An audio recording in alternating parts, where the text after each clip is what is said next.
Assalamualaikum warahmatullahi wabarakatuh. Pertama-tama, marilah kita panjatkan puji dan syukur kita kepada Allah Subhanahu wa Ta'ala yang telah memberi kita kesempatan untuk melakukan presentasi pada pagi hari ini. Sholawat serta salam semoga tercurahkan kepada Nabi Muhammad SAW yang telah membawa kita dari zaman kegelapan hingga zaman yang terang benderang seperti sekarang saat ini. Sebelum kita memulai, yang saya hormati dosen mata kuliah Pancasila yaitu Bapak Dr. Andes Studi Rizal, yang kami hormati juga teman-teman kelas 1B. Pada kesempatan kali ini, kami dari kelompok 3 akan mempresentasikan materi mengenai Pancasila sebagai dasar negara. Sebelum kita memulai presentasi pada pagi hari ini, saya akan memperkenalkan diri saya dan juga teman-teman kelompok saya. Perkenalkan, saya Aranaila Sain Pradiva selaku moderator yang akan memandu jalannya presentasi pada pagi hari ini, dan ada juga anggota kelompok kami yaitu Yudhistira, Razi Fauzia, Salma Mazaya, Yasmin Aulia, Alika Novanka, Windy Rahmadini, dan Ayu Puspita. Untuk materi yang pertama, yaitu Pancasila sebagai dasar negara, akan dijelaskan oleh Winda Rahmadini dan Alika Novanka. Kepada Winda dan Alika, saya persilahkan. Baik semuanya, saya akan menjelaskan Pancasila sebagai dasar negara. Nilai dasar Pancasila bersifat normatif dan abstrak yang bisa dijadikan landasan dalam kegiatan bernegara. Pancasila sebagai dasar negara berarti Pancasila dijadikan pedoman dalam penyelenggaraan segala norma-norma hukum dan dalam penyelenggaraan negara. Nah, kedudukan Pancasila sebagai dasar negara tersebut dapat dirinci sebagai berikut. Yang pertama, Pancasila sebagai dasar negara merupakan sumber dari segala sumber hukum atau sumber tertib hukum Indonesia. Dan yang kedua, dasar kegiatan penyelenggaraan negara. Penyelenggara negara benar-benar dapat mewujudkan tujuan nasional. Mereka harus mendasarkan semua kegiatan pemerintahan negara kepada Pancasila. Selanjutnya akan dijelaskan oleh Alika Novanka. Terima kasih Winda, saya akan melanjutkan penjelasan dari Winda. Yang ketiga, dasar partisipasi warga negara. Semua warga negara Indonesia mempunyai hak dan kewajiban yang sama untuk mempertahankan negara dan berpartisipasi dalam upaya bersama mencapai tujuan bangsa. Dalam menggunakan hak dan menunaikan kewajibannya itu, seluruh warga negara harus berpedoman kepada dasar negara Pancasila. Yang keempat, meliputi suasana kebatinan dari Undang-Undang Dasar 1945. Yang kelima, mewujudkan cita-cita hukum bagi hukum dasar negara, baik hukum dasar tertulis maupun tidak tertulis. Yang keenam, merupakan sumber semangat bagi Undang-Undang Dasar 1945. Yang ketujuh, dasar pergaulan antara warga negara. Pancasila tidak hanya menjadi dasar perhubungan antara warga negara, melainkan juga dasar perhubungan antar warga negara. Dan yang terakhir, dasar berdiri dan tegaknya negara. Sejarah menunjukkan bahwa Pancasila berperan sebagai dasar pembentukan negara Indonesia merdeka. Pancasila diharapkan dapat menjadi landasan bagi pengelolaan negara Kesatuan Republik Indonesia. Sekian materi dari saya kembalikan ke moderator. Baik, terima kasih kepada Winda dan Alika atas pemaparan materinya. Untuk materi yang selanjutnya, yaitu materi kedua, yaitu hubungan Pancasila dengan Undang-Undang Dasar 1945, akan dijelaskan oleh saya sendiri dan juga Razi Fauzia Asri. Pancasila merupakan dasar negara Indonesia. Dasar negara Pancasila dipilih oleh wakil-wakil rakyat dalam sidang PPKI pada tanggal 18 Agustus 1945. Undang-Undang Dasar Negara Republik Indonesia merupakan konstitusi negara Indonesia yang disahkan pada tanggal 18 Agustus 1945. Dengan demikian, terdapat hubungan antara dasar negara dengan konstitusi, karena hubungan antara dasar negara Pancasila terdapat dalam Undang-Undang Dasar 1945. Hubungan antara pembukaan Undang-Undang Dasar 1945 dengan Pancasila terbagi menjadi dua, yaitu hubungan secara formal dan secara material. Hubungan secara formal dicantumkan dalam pembukaan Undang-Undang Dasar 1945. Pancasila memperoleh kedudukan sebagai norma hukum positif.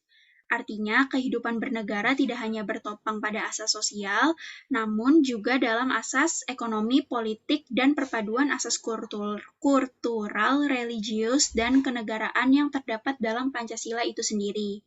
Pancasila secara formal dapat disimpulkan sebagai berikut. Yang pertama yaitu rumusan Pancasila sebagai dasar negara Republik Indonesia tercantum dalam pembukaan Undang-Undang 1945. Terutama dalam alinea keempat yang merupakan inti dari pembukaan Undang-Undang Dasar 1945. Yang kedua, pembukaan UUD 1945 merupakan pokok kaidah negara yang fundamental dan mempunyai dua kedudukan, yaitu sebagai tertib hukum Indonesia serta sebagai tertib hukum tertinggi. Selain sebagai mukadimah, pembukaan Undang-Undang Dasar 1945 memiliki fungsi dan kedudukan yang berbeda dengan pasal-pasalnya. Yang keempat, Pancasila sebagai pokok kaidah negara yang fundamental juga menjadi dasar kelangsungan hidup negara Indonesia.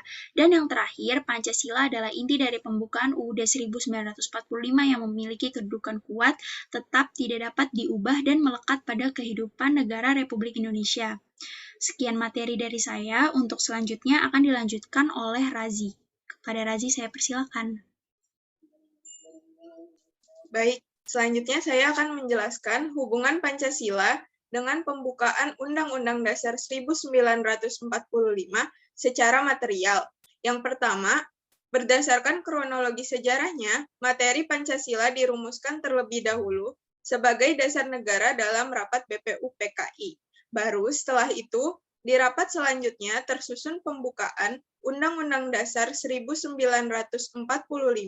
yang mana di dalamnya tertulis butir-butir atau materi Pancasila. Kemudian, pembukaan Undang-Undang Dasar 1945 merupakan suatu kaidah hukum tertinggi negara Indonesia. Sedangkan Pancasila merupakan sumber dari tertib hukum itu sendiri. Artinya, secara material, tertib hukum Indonesia dijabarkan dari nilai-nilai yang terkandung dalam Pancasila. Pancasila sebagai sumber tertib hukum Indonesia meliputi sumber materi, sumber nilai, sumber bentuk, dan sumber sifat. Yang terakhir, hakikat dan kedudukan pembukaan Undang-Undang Dasar 1945 sebagai pokok kaidah negara yang fundamental, secara material juga bersumber dari unsur dan intisari Pancasila. Sekian materi yang dapat saya sampaikan, saya kembalikan ke moderator. Terima kasih Razi atas pemaparan materinya. Untuk materi yang ketiga, yaitu materi tentang Pancasila dalam batang tubuh UUD Negara Republik Indonesia tahun 1945 akan dijelaskan oleh Yudhistira dan juga Yasmin Aulia. Kepada Yudhistira dan Yasmin, saya persilakan. Baik, terima kasih kepada moderator. Selanjutnya ada hubungan pembukaan Undang-Undang Dasar Negara Republik Indonesia tahun 1945 yang memuat Pancasila dengan batang tubuh Undang-Undang Dasar Negara Republik Indonesia tahun 1945 bersifat kasual dan organis. Kasual ini maksudnya mengandung pengertian pembukaan Undang-Undang Dasar Negara Republik Indonesia tahun 1945 merupakan penyebab keberadaan batang tubuh Undang-Undang Dasar Negara Republik Indonesia tahun 1945.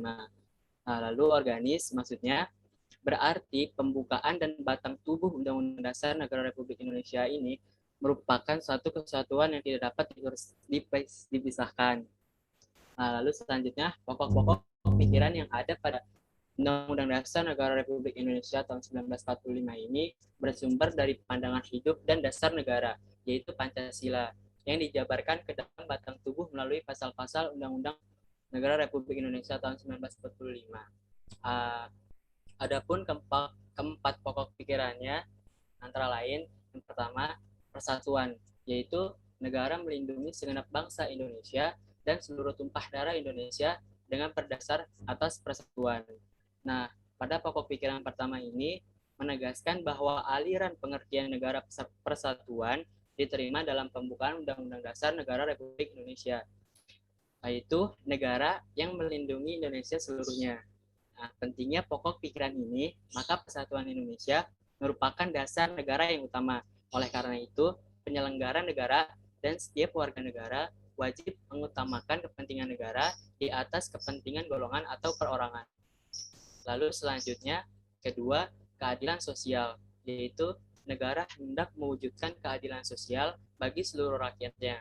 Pada pokok pikiran kedua ini merupakan asal mula dalam pembukaan Undang-Undang Dasar Negara Republik Indonesia tahun 1945 yang menegaskan tujuan atau cita-cita yang hendak dicapai berdasarkan kepada pokok pikiran pertama, yaitu persatuan tadi, dengan cara ditentukan jalan dan aturan-aturan yang harus dilaksanakan dalam Undang-Undang Dasar. Lalu selanjutnya, ketiga, yaitu kedaulatan rakyat. Negara yang berkedaulatan rakyat berdasar atas kerakyatan dan permusyawaratan perwakilan. Nah, pada pokok pikiran ketiga ini harus berdasar atas kedaulatan rakyat dan permusyawaratan perwakilan. Menurut Bakti, aliran ini sesuai dengan sifat masyarakat Indonesia. Nah, kedaulatan rakyat dalam pokok pikiran ini merupakan sistem negara yang menegaskan kedaulatan berada di tangan rakyat dan dilakukan sepenuhnya oleh Majelis Pemusyawaratan Rakyat atau yang disingkat dengan MPR. Lalu yang terakhir, keempat, ketuhanan yang Maha Esa, yaitu negara berdasar atas ketuhanan yang Maha Esa menurut dasar kemanusiaan yang adil dan beradab. Nah, pada pokok pikiran keempat ini mengandung pengertian takwa terhadap Tuhan yang Maha Esa dan pokok pikiran kemanusiaan yang adil dan beradab, sehingga mengandung maksud menjunjung tinggi hak asasi manusia dan berbudi pekerti kemanusiaan yang luhur. Pokok pikiran keempat pembukaan Undang-Undang Dasar Negara Republik Indonesia 1945 ini merupakan asas moral bangsa dan negara. Sekian yang dapat saya sampaikan. Selanjutnya di sini saya akan melanjutkan materi yang telah disampaikan oleh Yudis. Kembali berlakunya Undang-Undang Dasar 1945 yang telah dijalankan hingga saat ini, MPR RI pernah melakukan amandemen sebanyak 4 kali, usai pemerintahan Orde Baru yang telah berkuasa selama 32 tahun. Secara berurutan, Undang-Undang Dasar 1945 mengalami amandemen pada 19 Oktober 1999, 18 Agustus tahun 2000, 9 November tahun 2001, dan 10 Agustus tahun 2002. Menurut Ketut Rinjin, keseluruhan batang tubuh UUD NRI tahun 1945 yang telah mengalami amandemen dapat dikelompokkan menjadi 3 bagian. Di antaranya, pasal-pasal yang terkait dengan aturan pemerintahan negara dan kelembagaan negara. Kedua, pasal-pasal yang mengatur hubungan antara negara dan penduduknya yang meliputi warga negara, agama, pertahanan negara, pendidikan, dan kesejahteraan sosial. Dan yang ketiga, pasal-pasal yang berisi materi lain, berupa aturan bendera negara, bahasa negara, lambang negara, dan lagu kebangsaan. Berdasarkan hasil dari amandemen dan pengelompokan yang sebelumnya diterangkan, terdapat beberapa contoh penjabaran Pancasila dalam batak tubuh melalui pasal UUD NRI tahun 1945. Yang pertama, pasal-pasal yang terkait dengan sistem pemerintahan negara dan kelembagaan negara. Ada pasal 1 ayat 3, pasal 3 ayat 1, 2, dan 3. Pasal 1 ayat 3 berbunyi, negara Indonesia adalah negara hukum. Pasal 3 ayat 1 berbunyi, Majelis Permusyawaratan Rakyat berwenang mengubah dan menetapkan Undang-Undang Dasar.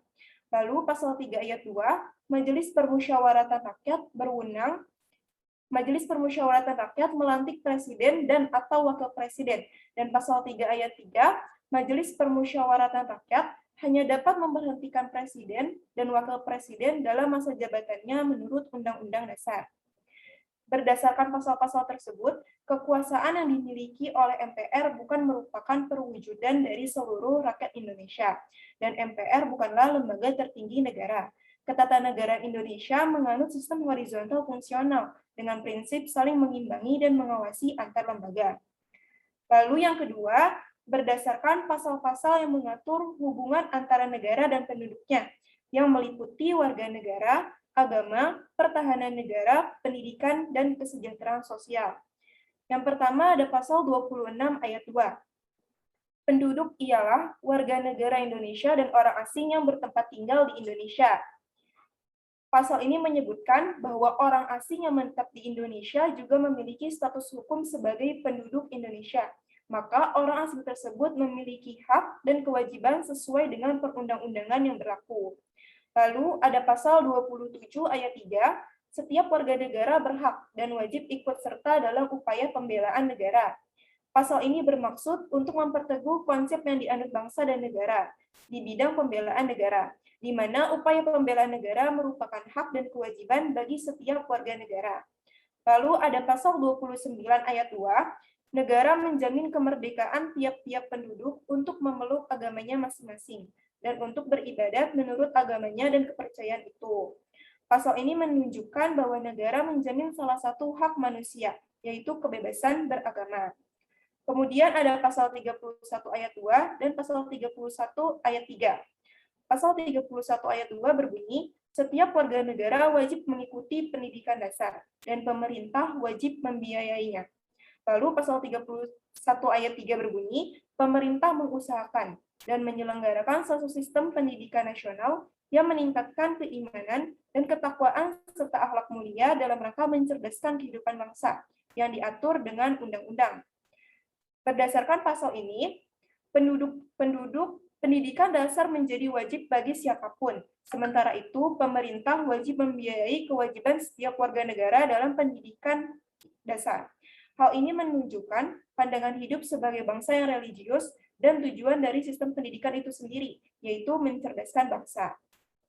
Kemudian ada pasal 33 yang 1, perekonomian disusun sebagai usaha bersama berdasarkan atas asas kekeluargaan. Yang dimaksud dari pasal ini ialah sumber daya ekonomi nasional harus digunakan sebaik-baiknya, sesuai dengan paham demokrasi yang nantinya bermanfaat secara optimal bagi seluruh warga negara.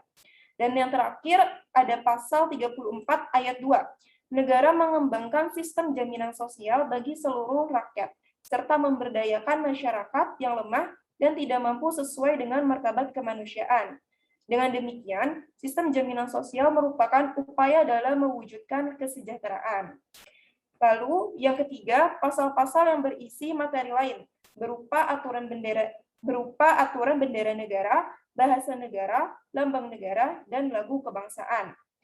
Ada pasal 35, pasal 36, pasal 36A, dan pasal 36B. Pasal 35 berbunyi, bendera negara Indonesia ialah sang merah putih. Pasal 36, bahasa negara ialah bahasa Indonesia. Pasal 36A, lambang negara ialah Garuda Pancasila dengan semboyan Bhinneka Tunggal Ika.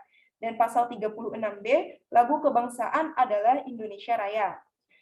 Sebagai simbol yang mempersatukan seluruh bangsa Indonesia, ketiganya memiliki makna untuk menunjukkan identitas dan kedaulatan Indonesia dalam pergaulan internasional. Mungkin itu saja yang dapat saya sampaikan. Saya kembalikan kepada moderator. Baik, terima kasih Yudhistira dan Yasmin atas pemaparan materinya. Untuk materi yang terakhir, yaitu implementasi Pancasila dalam pembuatan kebijakan negara, akan dijelaskan oleh Ayu Puspita dan Salma Mazaya. Kepada Ayu dan Salma, saya persilakan. Baik, terima kasih moderator atas kesempatannya. Saya akan menjelaskan materi implementasi Pancasila dalam pembuatan kebijakan negara. Pokok-pokok pikiran persatuan, keadilan sosial, kedaulatan rakyat, dan ketuhanan yang Maha Esa yang terkandung dalam pembukaan Undang-Undang Dasar Negara Republik Indonesia tahun 1945 merupakan pancaran dari Pancasila. Penjabaran keempat pokok pikiran pembukaan ke dalam pasal-pasal Undang-Undang Dasar Negara Republik Indonesia tahun 1945 mencakup 4 aspek kehidupan bernegara, yaitu politik, ekonomi, sosial, budaya, pertahanan, dan keamanan. Next. Yang pertama itu ada aspek politik. Aspek-aspek berpolitik telah dituangkan dalam pasal 26, 27 ayat 1, dan pasal 28. Pasal-pasal tersebut merupakan penjabaran dari pokok-pokok pikiran kedaulatan dan kemanusiaan yang adil dan beradab, yang masing-masing merupakan pancaran dari sila keempat dan sila kedua Pancasila. Lalu apa aja sih isi pasal tersebut? Yang pertama itu pasal 26 ayat 1 dengan tegas mengatur siapa-siapa saja yang dapat menjadi warga negara Republik Indonesia. Pasal 26 ayat 2, penduduk ialah warga negara Indonesia dan orang asing yang tinggal di Indonesia. Lalu pasal 27 ayat 1 menyatakan kesamaan kedudukan warga negara di dalam hukum dan pemerintahan dengan tidak ada kecualinya. Yang terakhir pasal 28 menetapkan hak warga negara dan penduduk untuk berserikat, berkumpul, mengeluarkan pikiran dan tulisan, dan sebagainya yang diatur dengan undang-undang. Selanjutnya akan dijelaskan oleh Salma Mazaya. Kepada Salma saya persilahkan. Terima kasih kepada Ayu Puspita.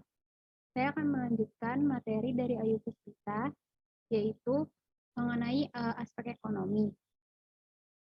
Implementasi Pancasila dalam pembuatan kebijakan negara dalam bidang ekonomi adalah yang pertama, dituangkan dalam pasal 27 ayat 2, pasal 33 dan pasal 34.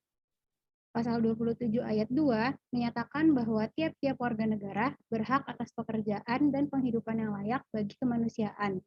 Pasal 33 ayat 1 menyatakan perekonomian disusun sebagai usaha bersama berdasar atas asas kekeluargaan. Ayat 2 ditetapkan bahwa cabang-cabang produksi yang penting bagi negara dan yang menguasai hajat hidup orang banyak dikuasai oleh negara. Ayat 3 ditegaskan bahwa bumi dan air dan kekayaan alam yang terkandung di dalamnya dikuasai oleh negara dan dipergunakan untuk sebesar-besarnya kemakmuran rakyat. Ayat 4 ditetapkan bahwa perekonomian nasional diselenggarakan berdasar atas demokrasi ekonomi dengan prinsip kebersamaan, efisiensi berkeadilan, berkelanjutan, berwawasan lingkungan, kemandirian, serta dengan menjaga keseimbangan, kemajuan, dan kesatuan ekonomi nasional. Sedangkan pada pasal 34 ayat 1 mengatur bahwa fakir miskin dan anak-anak yang terlantar dipelihara oleh negara. Ayat 2 dinyatakan negara mengembangkan sistem jaminan sosial bagi seluruh rakyat dan memberdayakan masyarakat yang lemah dan tidak mampu sesuai dengan martabat kemanusiaan. Next. Selanjutnya adalah aspek sosial. Aspek sosial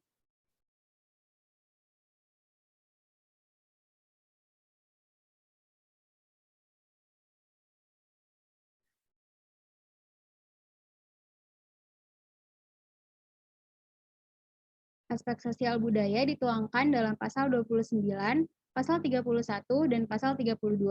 Pasal 29 ayat 1 menyatakan bahwa negara berdasar atas ketuhanan yang Maha Esa. Ayat 2 ditetapkan bahwa negara menjamin kemerdekaan tiap-tiap penduduk untuk memeluk agamanya masing-masing dan beribadah menurut agamanya dan kepercayaannya itu. Pasal 31 ayat 1 menetapkan bahwa setiap warga negara berhak mendapatkan pendidikan. Ayat 2, setiap warga negara wajib mengikuti pendidikan dasar dan pemerintah wajib membiayainya. Ayat 3, pemerintah wajib mengusahakan dan menyelenggarakan suatu sistem pendidikan nasional yang meningkatkan keimanan dan ketakwaan serta akhlak mulia dalam rangka mencerdaskan kehidupan bangsa yang diatur dalam undang-undang. Ayat 4, ditetapkan bahwa negara memprioritaskan anggaran pendidikan sekurang-kurangnya 20% dari APBN dan dari APBD untuk memenuhi kebutuhan penyelenggaraan pendidikan nasional. Ayat 5 ditetapkan pula bahwa pemerintah memajukan ilmu pengetahuan dan teknologi dengan menjunjung tinggi nilai-nilai agama dan persatuan bangsa untuk kemajuan peradaban serta kesejahteraan umat manusia. Next.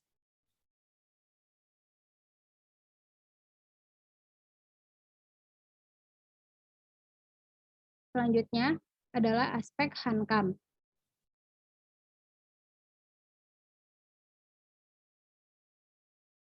Aspek pertahanan dan keamanan dituangkan dalam pasal 27 ayat 3 dan pasal 30. Pasal 27 ayat 3 menetapkan bahwa setiap warga negara berhak dan wajib ikut serta dalam pembelaan negara.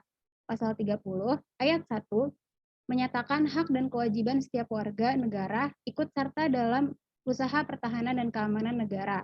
Ayat 2 dinyatakan bahwa usaha pertahanan dan keamanan negara dilaksanakan melalui sistem pertahanan dan keamanan rakyat semesta oleh Tentara Nasional Indonesia dan Kepolisian Negara Republik Indonesia sebagai kekuatan dan rakyat sebagai kekuatan pendukung. Ayat 3 dijelaskan juga bahwa Tentara Nasional Indonesia terdiri dari Angkatan Darat, Angkatan Laut, dan Angkatan Udara sebagai alat negara bertugas mempertahankan, melindungi, dan memelihara dan kedaulatan rakyat. Ayat 4 dinyatakan Kepolisian Negara Republik Indonesia sebagai alat negara yang menjaga keamanan dan ketertiban masyarakat, bertugas melindungi, mengayomi, melayani masyarakat, serta menegakkan hukum. Ayat 5 menyatakan susunan dan kedudukan Tentara Nasional Indonesia, Kepolisian Negara Republik Indonesia, yang berhubungan dengan kewenangan Tentara Nasional Indonesia dan Kepolisian Negara Republik Indonesia di dalam menjalankan tugasnya, syarat-syarat keikutsertaan warga negara dalam usaha pertahanan dan keamanan negara, serta hal-hal yang terkait dengan pertahanan dan keamanan diatur dengan undang-undang. Next.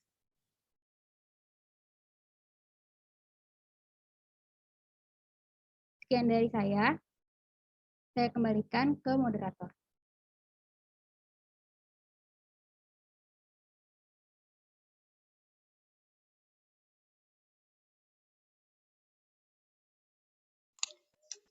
Terima kasih kepada Salma dan juga Ayu atas pemaparan materinya.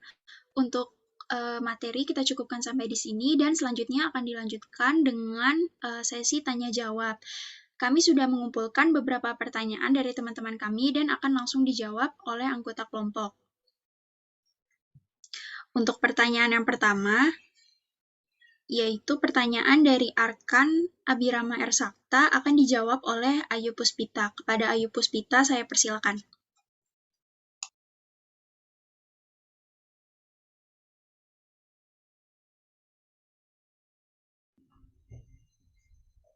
Baik, sebelumnya moderator boleh dibacakan pertanyaannya apa? Pertanyaan dari Arkan, dalam masa pandemi ini untuk melakukan kegiatan ekonomi itu sendiri sangatlah sulit. Tanggapan kalian mengenai kebijakan negara ini dalam memecahkan masalah ekonomi, apakah sudah mengimplementasikannya dengan Pancasila dan apa saja kebijakan negara tersebut? Oke, di masa pandemi saat ini, pemerintah tentu saja tidak tinggal diam. Meski tidak dikatakan sempurna, namun peran pemerintah dalam mengoptimalkan kebijakan-kebijakan yang meringankan ekonomi rakyat sudah dapat dikatakan sesuai dengan implementasi aspek ekonomi Pancasila. Mengapa? Karena kebijakan tersebut sudah sesuai dengan pokok pikiran yang memiliki tujuan untuk mencapai kesejahteraan rakyat secara luas. Kebijakan-kebijakan tersebut contohnya ada memberikan bantuan seperti bansos, BLT, atau merelaksasi pajak, penurunan tarif listrik dan BBM. Yang terakhir itu pemberian relaksasi kredit UMKM. Terima kasih. Terima kasih Ayu atas jawabannya. Untuk pertanyaan selanjutnya dari Putri Nabila Fahrenisa, yaitu apa pembuktian nyata yang dapat disebutkan bahwa ternyata benar Pancasila bersifat kausal dan organis. Untuk pertanyaan ini akan dijawab oleh Yudhistira. Kepada Yudhistira saya persilakan. Baik, terima kasih kepada moderator. Baik, terima kasih kepada moderator atas kesempatannya. Di sini saya langsung ingin menjawab bahwa yang menjadi bukti hubungan pembukaan Undang-Undang Dasar Negara Republik Indonesia tahun 1945 yang memuat Pancasila dengan batang tubuh Undang-Undang Dasar Negara Republik Indonesia tahun 1945 bersifat kausal dan organis, yaitu karena dalam pembukaan Undang-Undang Dasar Negara Republik Indonesia 1945, setiap sila, makna, dan alinea adalah satu, dan dijabarkan lebih lanjut pada pasal-pasal yang ada di dalam batang tubuh Undang-Undang Dasar Negara Republik Indonesia 1945 itu sendiri, yang memuat dasar filsafat negara dan undang-undang merupakan satu kesatuan, maka tidak dapat dipisahkan. Ya, mungkin itu jawabannya dari saya. Terima kasih. Saya kembalikan kepada moderator. Terima kasih Yudhistira atas jawabannya. Untuk pertanyaan yang ketiga, yaitu pertanyaan dari Vira Yusnia, yaitu apa saja contoh nyata implementasi Pancasila sebagai dasar pergaulan antar warga negara dan apakah dengan adanya Pancasila ini membawa pengaruh yang besar? Untuk pertanyaan ini akan dijawab oleh Winda. Kepada Winda saya persilakan. Baik, saya akan menjawab pertanyaan dari Vira Yusnia.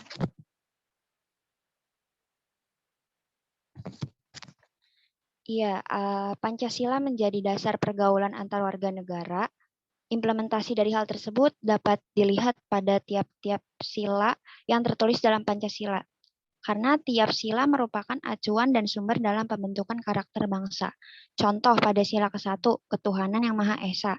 Kalimat tersebut merupakan sebuah acuan pokok bagi bangsa Indonesia, baik dalam segala pergaulan antar warga negara, bahwasanya tiap-tiap warga negara berhak dan wajib memeluk salah satu agama yang ia percayai sebagai sebuah bentuk perwujudan dan pengimplementasian nilai sila pertama, yang mana bangsa Indonesia merupakan bangsa yang menjunjung tinggi nilai ketuhanan sebagai salah satu dari 5 sila dalam Pancasila. Nah, contoh lain juga dapat dilihat dari sila kedua, ketiga, dan seterusnya. Tiap-tiap sila mengajarkan dan juga membimbing para bangsa Indonesia untuk tumbuh sebagai karakter bangsa Indonesia seperti yang tertera pada Pancasila. Sekian jawaban yang dapat saya sampaikan. Saya kembalikan kepada moderator.